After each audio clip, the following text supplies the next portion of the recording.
Mutant League football was my gateway drug.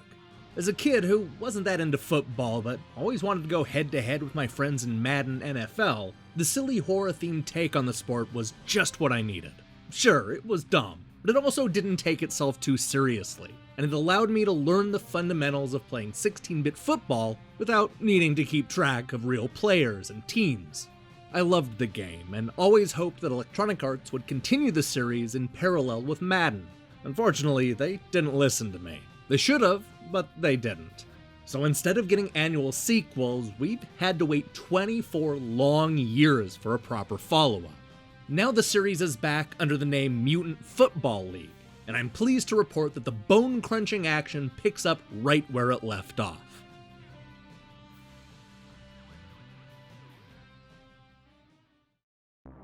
This is one of those games where the name says it all. Mutant Football League is an arcade-style sports game where mutants and aliens, skeletons, and other ghoulish monsters hit the gridiron for fast-paced 7-on-7 matchup the likes you've never seen before. And I mean that.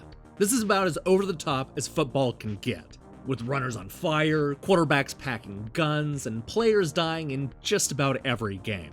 With the rulebook torn up and the cheering audience demanding blood, Mutant Football League is the perfect antidote to the straight-laced Madden series. Much like the 1993 Genesis game, the teams and players are all parodies of the real sport. We get the nuked London Hatriots, the Blitzburg Steelheads, Grim Bay Attackers, Motor City Maniacs, and my beloved Micro-Hard Mutilators. Because apparently they couldn't find a funny pun to go with Seattle? There are also fun player parodies like Bomb Shady instead of Tom Brady, Ravescar instead of Derek Carr, and of course, Hustle Killsome instead of Russell Wilson. Obviously, some of the puns are better than others, but I can't help but love some of the choices. It all plays out, for the most part, exactly like a regular football game. Most of the penalties are ignored and there's a lava pit on the side of the field, but the goal is still to march your team to the end zone 10 yards at a time.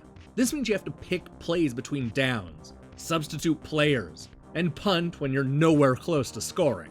The big difference is that all of the violence has been heightened to an absurd level. Forget about CTE, there's at least one player in every game that gets blown up into a bunch of tiny pieces.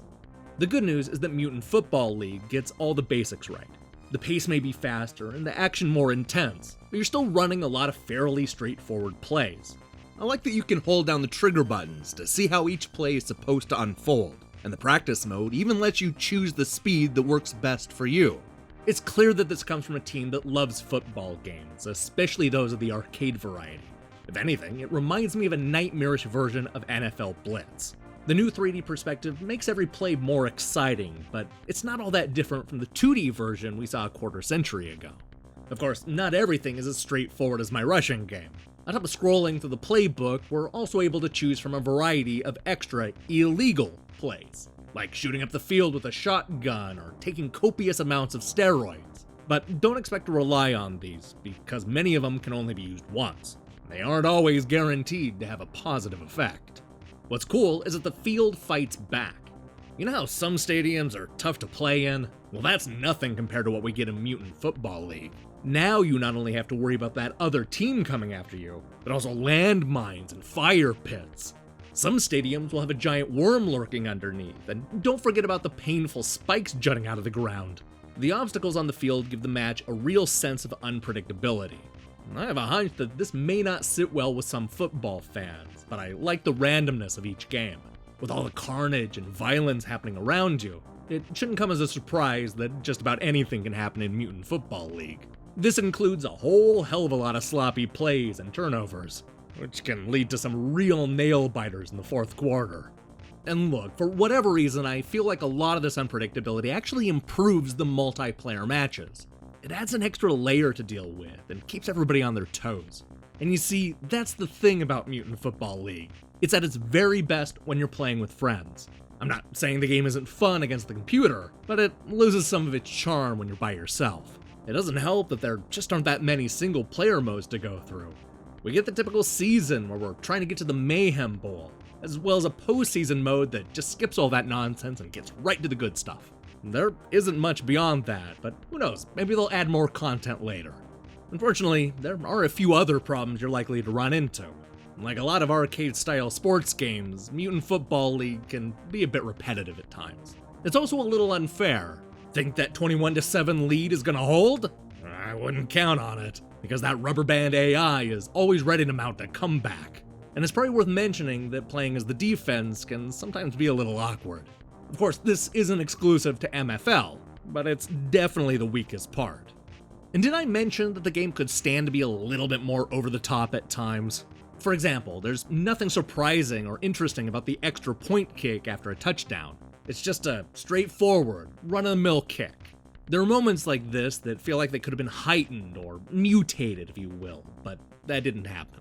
There are definitely some missed opportunities here. Visually, the game looks fine, but it's also a little rough around the edges. I like the look of the stadiums and the morbid flourishes the developers have come up with. There are a lot of great horror touches throughout the game, including some genuine laugh-out-loud moments. But a lot of the players tend to look the same and the animation is real stiff.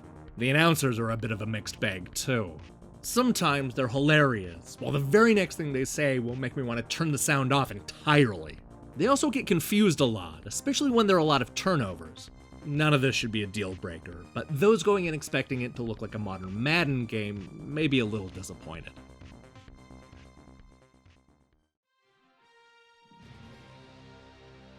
Much like the 24-year-old game that started it all, Mutant Football League is fast, fun, and easy for casual fans to get into. It's also incredibly violent and full of cheesy horror puns. In some ways, it's everything I wanted it to be, while simultaneously leaving the door open for improvements. And even though it's occasionally repetitive and can be frustratingly unpredictable, Mutant Football League is always a good time.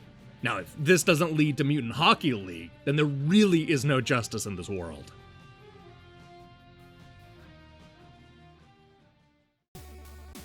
Hey, thanks for watching our review. So here's the question of the day. Besides hockey, what sport would you like to see the Mutant League tackle next? I wouldn't mind seeing them take on baseball, but those are so hard to get right. Let me know your thoughts in the comments below. So this has been a packed week. We reviewed Infernal Racket, The Mummy Demastered, Clash Force, and posted a hands-on preview of the Super Retrocade. We're going to be back next week with even more reviews, but first I need to take a break. This weekend is well deserved. I recommend you click that subscribe button and support what we're doing here. Until then.